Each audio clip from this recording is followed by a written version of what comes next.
Hello, Jeff Zwerink. Welcome to the Science Faith Connection, segment of our show where we explore important scientific, philosophical ideas and see how they relate to the truth of Christianity. Today I'm joined by Dr. Ken Keathley, and we're going to be asking the question of whether Genesis has borrowed from ancient religious texts. Ken, it's good to have you here. Good to be here. Thank you for having me. Always looking forward to our conversation. I have been involved in a couple of discussions where people have just made the charge that Genesis is just borrowing from the ancient Christian texts, and it's just one of those standard creation myths that's out there.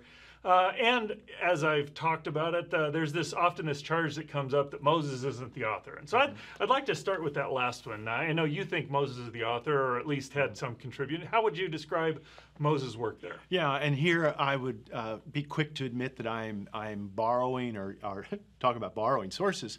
I'm borrowing from Old Testament scholars, conservative evangelical scholars like John Sailhammer, or Jack Collins, and others, and they would say that Moses gave us the law. It is the law of Moses, and that the Pentateuch contains the law of Moses. The Pentateuch, that means 5 books. That would be Genesis, Exodus, Leviticus, Numbers, and Deuteronomy. Contained within that is the law of Moses. So we'd say, yes, Moses gave us the law. Moses obviously had some sources as he worked. When one reads the account of Noah and the flood, it almost reads like a captain's log, where it'd say, on this such and such month, this happened, on such and such a day, this happened. And so I would not be surprised if Moses had sources from which he worked.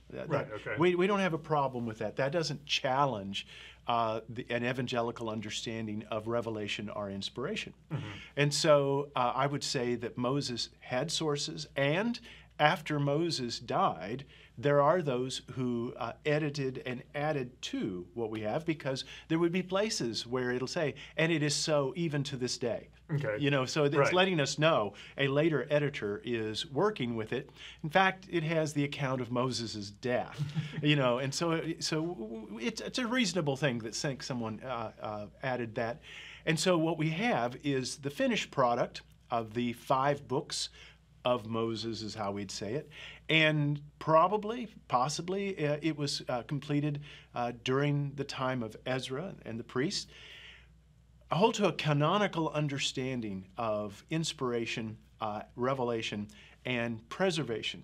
So what I would say is what we have in those 5 books those books are what the Holy Spirit wanted us to have, and that the Holy Spirit superintended that process such that when it is given to us, it is the very work of God. Now, what parts did Moses borrow? What parts were added later to Moses?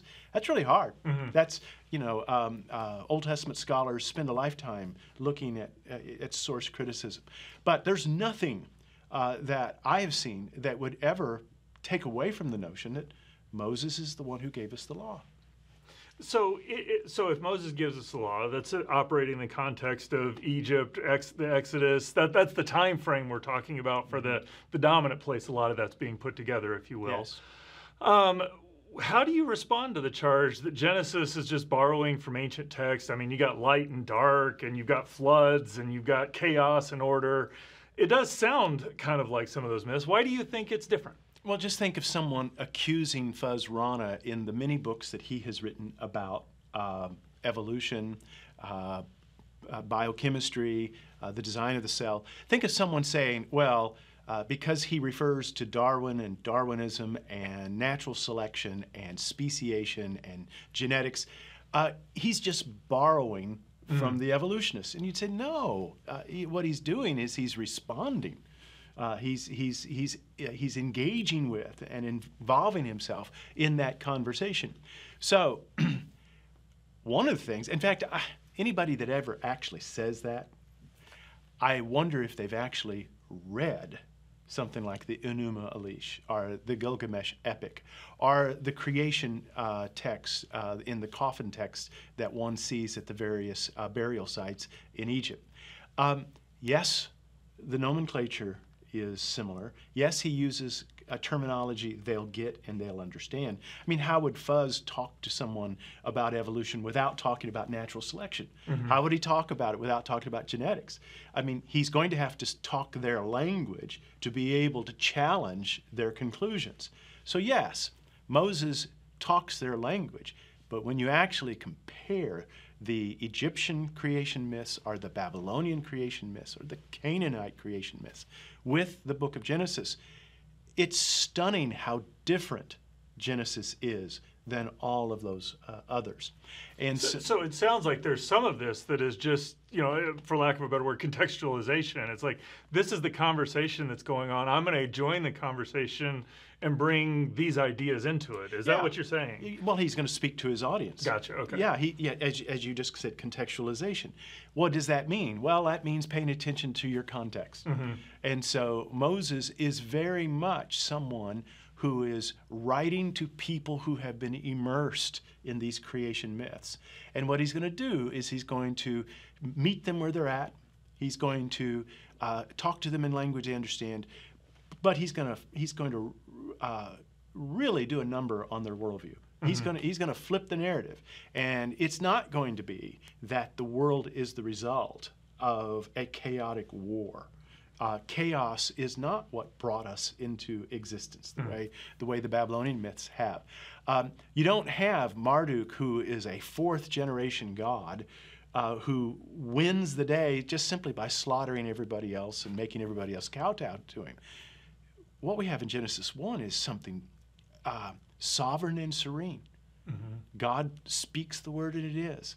Those things that are considered chaotic and terrifying in the ancient world, like the ocean and the tannin, the great beast, and all of the things that they were afraid of, God just speaks and they obey. The ancient world was terrified of the stars. That's an interesting thing for somebody who's an astronomer or an astrophysicist. But astrology ruled. They believed that the stars fated them, that it dictated what their lives, the outcome of their lives. So that's why they were so concerned about astrology. What do you have in Genesis 1? He made the stars also. And almost like an afterthought. Well, yeah, and God made those too. Yeah. It is a backhanded way of putting them in their place. They're not to be feared. He doesn't even name the sun or the moon. He just, because the sun is worshipped by the Egyptians, the Babylonians worship the moon. What do you have in Genesis? God made them both. What you have in Genesis is an amazingly radical de-deification of the natural world. The reason why Jeff Zwink and other scientists are able to do science and look upon the world as a natural phenomenon and not some type of entity that's alive and should be perhaps worshipped and obeyed. You're not committing any act of blasphemy, or you're not being impious whenever you examine the natural world. In fact, you even think of it in categories of a natural world. That would have been alien to Moses' original audience because they believed everything was alive. The river was alive. The sky is alive. The breeze, that isn't the wind blowing, that is a deity. And so Moses is teaching them, no, there is only one God, and he's not in nature, this world we have, this created order that we have. He transcends it. And now he permeates, his presence permeates, but he's not, and the created world is not divine. And so, therefore, since it's not divine, and we are placed over it in his image, then we are not to fear it, we're not to worship it, we're not to obey it.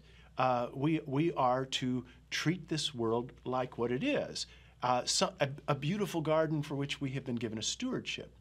This is a magnificent, different way, totally unlike what the pagans were thinking all around them. So the idea that Moses borrowed is just strange, and it's totally incorrect. Well, thanks, Ken. I really appreciate your comments. If you found this useful, I do think it's just remarkable how much different Genesis is from these ancient religious texts, and how, I love the way Ken said it, that Moses did such an excellent job of contextualization that we think more like Moses than his original audience did. I'd encourage you to go out to YouTube, look for Genesis Among the Pagans. You get a much expanded edition of what Ken's talking about here that really will help equip you to respond to this charge that Genesis is just borrowing from the ancient Near Eastern text, and to see that Genesis really is unique among the ancient Near Eastern texts and gives us a great tool to go out and share the gospel.